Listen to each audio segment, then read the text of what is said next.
People who have great ability to concentrate, great ability to focus, great ability to define and stay consistently within their priorities tend to be very successful in this world.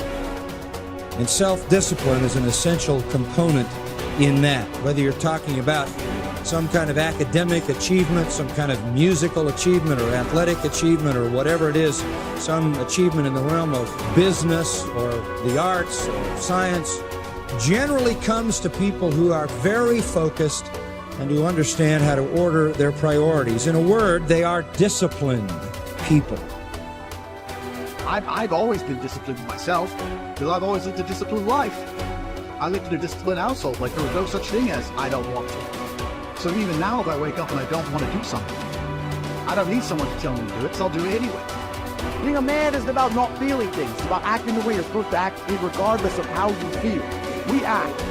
We're men of action. We get things done. So the world got built. All of it. You need to become a man of action. Stop worrying about how you feel. Stop worrying about what you're supposed to be doing. How about that? But what happens is, if you believe that there's very little potential, how much action are you going to take? Nothing, little. But they take little action, little results. Why? Because they have to start with a problem with their belief. They don't believe it's really going to happen for me. Maybe for Frank Kearns because he got the cool hair and stuff, or maybe it's for you because you're so driven, but it's not me. Maybe Tony Robbins because he's a freak, got these big teeth. Whatever their thought process is, right? They got this thing, right? And when you take a little potential with a little action, what kind of results do you get? Lousy little results. And when you get little results, what does that do to your belief? You go, see, I told you this was a waste of time. And then what happens? You tap even less potential. You take even less action. You get even worse results, and your belief gets even weaker. And this sucker feeds on itself until you are in a downward spiral. It's poisonous. It's poisonous and it's self-fulfilling. Now, what if something could happen that could come along and fill you with a sense of absolute certainty? Not like I believe, but where you know. In you guys' case, mine as well, we knew because we had to. Because we burned the boats. There was no other option. We had to find a way. We weren't going to live that way. We all did it in different ways and for different reasons, but in essence, that was it. If you get yourself in a state of certainty that this is going to work, I'm going to find a way, and if this doesn't work, I will make the way, then you tap a lot more potential. And when you're certain in your potential, you take massive action. When you take massive action, you really believe in something, you get great results. When you get great results, your brain goes, see, I told you I was a stud. I told you this thing would work out. Now you're even stronger. You tap more potential, take greater action, greater results. That's how you went from $300 in a week to $2,500 in 5 days to $100,000 in a month to $1 million in a day. Same thing with you. And we get momentum. That's why the rich get richer and the poor get poorer. If you just make a decision, it can be sometimes the day that starts you on a brand new journey. Sometimes when you look back on it, the day that you decided was just about as exciting as the day when you finally accomplished the project. That when you finally made the decision, you finally, got through whatever barriers kept you from making that decision, and finally you made a decision. Now, some decisions are incidental and some are small, and some, are part of a working day. But sometimes decision-making can be one of the most important days of your life. Maybe a decision you postponed, and now you understand the penalty of postponing that decision. You've got to do something, and finally you come to the conclusion, today is the day. I now decide. And whether you decide on a new direction, whether you decide on a refinement in philosophy, whether you decide to act when before you haven't acted, you decide on a series of things that you're going to do, you decide. Deciding can be such an incredibly important, very exciting, inspirational day. So that can be an incredible source of inspiration. Now, if you don't follow through, it's not going to last all that long. If you decide and then, postpone and you decide but you still don't get to it for a week or a month or a year, soon all that energy and that source of inspiration is all dissipated. I believe that the single most important skill is the ability to make effective decisions, because everything comes from decision. You only get new results if you take new actions. You only take new actions if that decision comes first. In other words, decision is the father or mother of all action.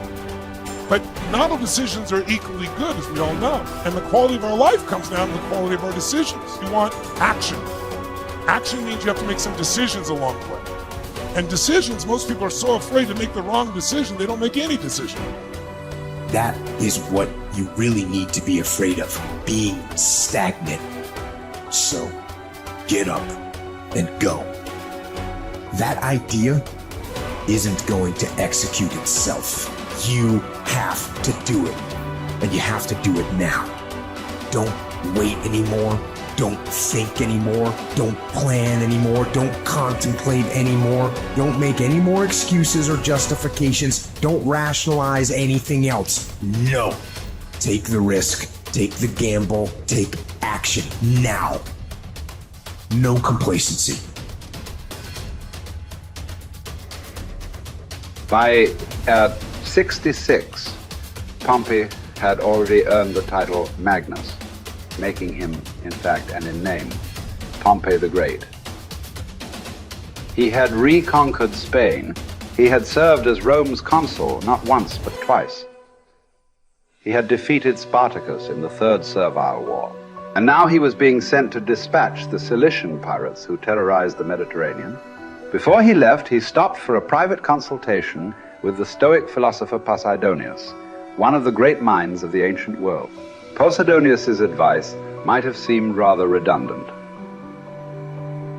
Be the best and always superior to others, he had told the ambitious general, quoting a line from the Odyssey. But Posidonius wasn't talking about achieving more victories over the enemy. He was talking about conquering the self, not honors, but being honorable. Plutarch tells us about a far less famous general and statesman in Greece, many generations before Pompey. Despite his brilliance on and off the battlefield, Epaminondas was appointed to an insulting minor office in Thebes. In fact, it was because of his brilliance that he was put in charge of the city's sewers. Instead of being provoked or despairing at his irrelevance, a number of jealous and fearful rivals thought it would effectively end his career. Epaminondas took fully to his new job, declaring that it is not the office that brings distinction to the man. It is the man who brings distinction to the office.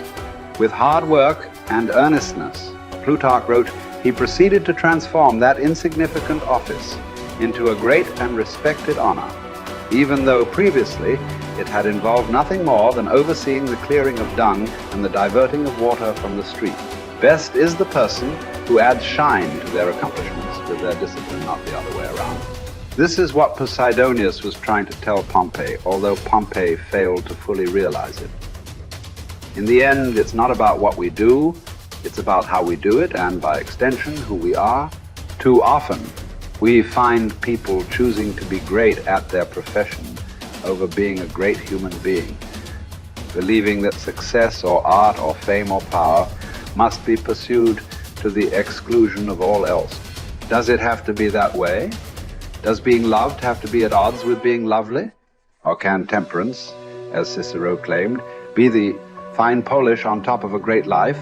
Queen Elizabeth inherited the monarchy. Marcus Aurelius was selected for the purple as a boy. But it wasn't the throne that made either of them kingly. It was their behavior.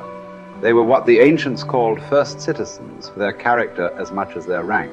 As Marcus said, his aim was never to be the most powerful king, never to conquer the most territory, or build the most beautiful buildings. Instead, he was after perfection of character, to live your last day, every day, without frenzy or sloth or pretense. It just happens that wonderful external accomplishments, like those achieved by Elizabeth and Marcus, can come out of internal endeavor. They are not the goal, they are the byproduct. Conquering the world is almost easy after we have fully conquered ourselves. Certainly fewer people have done the latter than the former. This is what you find when you study the true masters of any profession.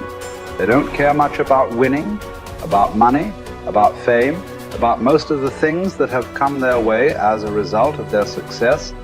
Their journey has always been towards something bigger. They aren't running a race against the competition. They are in a battle with themselves. Self-discipline has never been about punishment or deprivation. It is about becoming the best that you are capable of becoming. The battle to be the best has less to do with beating others and more to do with beating down those urges. those flaws, those selfish instincts that every human has. There was never enough for Pompey, nothing sacred. His endless ambition, his insane love of glory, as Posidonius called it, would ally him with Caesar, setting in motion the destruction of the republic he once loved. He would wake up to this Faustian bargain eventually and fight valiantly to preserve Rome, but it would be too late. He would be defeated by Caesar's armies at Pharsalus in a day, losing everything that he had acquired, and then shortly thereafter losing his life as well. His last words would quote another ancient playwright, Sophocles: "Whoever makes his journey to a tyrant's court becomes his slave, although he went there a free man. By chasing the wrong kind of best, fame, fortune, power winning, Pompey had chained himself to the worst. It cost him everything." As it does for all of us, when we compromise, when we relax our discipline, when we make exceptions and do what is expedient instead of what we know is right. History is replete with great conquerors. There are far fewer generals who were great people. Talented writers, groundbreaking scientists, incredible athletes, bold entrepreneurs. All these types are rare. Rarer still, and all the more impressive, are those who manage to achieve these feats without losing control of themselves, without becoming slaves to their ambition, to their careers, to their urges. Who will you be? What race are you running? Who are you trying to beat? And is it for the best